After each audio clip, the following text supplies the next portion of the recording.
در روزگاران قدیم یه مرد روستایی بود که یه خر و یه گاو داشت که آنها را با هم در طویله می‌بست. خر را برای سواری نگه می‌داشت، اما گاو را به صحرا می‌برد و به خویش می‌بست و زمین و شخم می‌زد و در وقت خرمنکوبی گاو را به چرخ خرمنکوبی می‌بست و به کار وامی داشت. یه روز که گاو خیلی خسته بود، وقتی به طویله آمد، هی با خودش حرف می‌زد و غرغر می‌کرد. خر پرسید: چرا ناراحتی و با خودت حرف میزنی؟ گاو گفت: هیچی، شما خرها به درد دل ماها نمیرسید، ما خیلی بدبخت تریم. خر گفت: این حرفا کدام است؟ تو بار میبری، ما هم بار میبریم، بهتر و بدتر ندارد و فرقی نمی کند. گاو گفت: چرا؟ خیلی هم فرق دارد. خرها برای سواری میخواهند و دیگر هیچ کاری با شما ندارن، ولی ما باید زمین چخ بزنیم، موقع خرمن هم چرخ خرمنکوبی را بگرداریم، شیر هم بدهیم، تازه آخر سر هم سر و کارمان با قصاب میافتد. همین امروز انقدر شخم زدم که پهلوهایم از فشار گاواهن درد میکند. نمیدانم چه گناهی کردم که اینطور گرفتار شده ام. خر دلش سوخت و گفت: حق با توست. میخوای یه کاری یادت بدم که دیگه تو رو به صحرا نبرند و از خویش زدن راحت بشی؟ گاو گفت: نمیدونم. میگویند خرا خیلی نفهمند و میترسم یه کار احمقانه یادم بدی و به ضررم تموم بشه. خر گفت: نه دوست من، ما اونقدر که مردم میگویند احمق نیستیم و برای همین است که ما را به خیزنی و چرخگردانی نمیبرند. حالا تو یه بار نصیحت منو امتحان کن، ببین چی میشه. تا آنجا که من میدانم مردم کارای سخت را به گردن گاوای زورمند و سالم میگذارند و تو هم هرچی بهتر کار کنی بیشتر کار میکشند. به عقیده من باید خودتو به بیماری بزنی و آه و ناله کنی و از راه رفتن خودداری کنی. هیچ کس هم به زور نمیتواند از کسی کار بکشد. گاو گفت: خب اون وقت چوبو بر میدارن و میزنن. خر گفت: به عقیده من کمی کتک خوردن از بسیاری کار کردن بهتر است. اصلاً پیش از راه رفتن باید جلویش را گرفت. صبح که میآیند تو را به صحرا ببرند، باید یک پهلو روی زمین دراز بکشی و ماما سر بدهی. 4 تا هم ترکه بهت میزنند و وقتی دیدن از جایت تکان نمیخوری ولت میکنند. گاو گفت: راست میگویی، با همه نفهمی اینجا را خوب فهمیدی. فردا صبح گاو یک پهلو روی زمین دراز کشید و شروع کرد به آه و ناله کردن. هر چقدر مرد روستایی تلاش کرد نتوانست او را سر پا کند. ناچار از طویله بیرون رفت تا فکر دیگه‌ای بکنه. خر گفت: نگفتم؟ دیدی چه کار خوبی یادت دادم؟ باز هم بگو خرها نمیفهمند.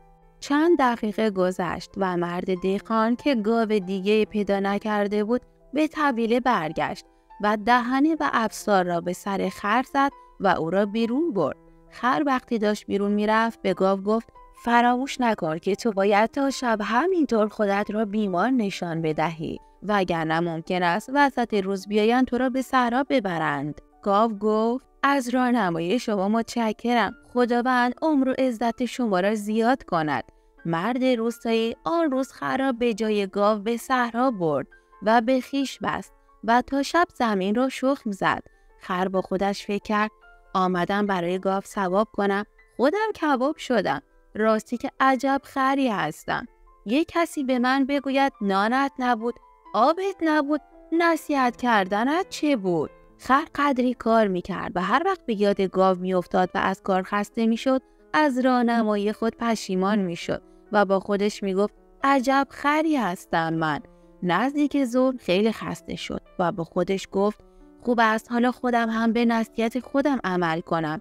همانجا گرفت خوابید و ارعر خود را سر داد.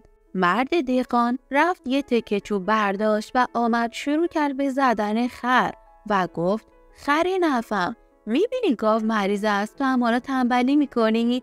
گاو را برای شیرش رعایت میکنم، اما تو رو با این چوب میکشم. نه شیرت به درد میخورد نه گوشتت، پس آن کاه و جو را برای چی میخوری؟ اگر این یک روز هم کار نکنی نبودنت بهتر است. خر دید وضع خیلی خطرناک است. بلند شد و اول کمی با ناراحتی و بعد هم گرم کار شد و تا شب کارش را به انجام رساند و هی با خود میگفت عجب خری هستم من، عجب کاری دست خودم دادم، باید بروم با یه حیله دوباره گاو رو به صحرا بفرستم. شب شد، خر آمد به طویله و با اینکه نمیخواست گاو خسته شدن او را بفهمد، با وجود این زیر لب همانطور که عادت کرده بود داشت میگفت عجب خری هستم، عجب خری هستم. گاو این را شنید و گفت نه خیر، شما هیچ هم خر نیستی و مخصوصا این کاری که امروز به من یاد دادی خیلی خوب بود. خر گفت تو همه چیز را نمیدانی و همین خوابیدن توی طویله را فهمیدی، ولی امروز یه چیزی فهمیدم که به خاطر تو خیلی غصه خوردم. گاو گفت آها، اگه به صحرا رفته باشی حالا میدانی که چقدر شخم زدن زمین مشکل است. خر گفت ولی برعکس، من رفتم و دیدم که کار مشکلی نیست، خیلی هم راحت بود، اما از یه موضوع دیگه غصه خوردم که میترسم به تو بگویم ناراحت بشی. گاو پرسید ها؟ چه موضوعی؟ بگو، نترس، من ناراحت نمیشم. خر گفت هیچی، صاحب ما امروز بعد از ظهر به رفیقش میگفت که برای کار صحرا خر خیلی بهتر است. گاو هم بیمار است و میترسم از دست برود. میخواهم فردا گاو را به قصاب بفروشم تا دست کم گوشتش حرام نشود. خر به دنبال حرف خود گفت ولی باور کن من خیر تو را میخواستم و قصد بدی نداشتم که گفتم استراحت کنی. من نمیدانستم که او به فکر قصاب میافتد. حالا هم اگر سلام میدانی چند روز استراحت کن. گاو ترسید و گفت نه خیر، همین یک روز بس است. من نمیدانستم که راهنمایی خر به درد گاو نمیخورد. فردا میروم کارم را میکنم.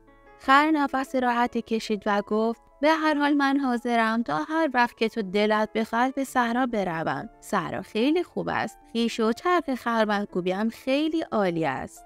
گاو گفت من خودم میدانستم. تو مرا فریب دادی. من میدانستم که صحرا و خویش و گاوان خیلی بهتر از قصاب است. خر گفت حالا بیا و خوبی کن.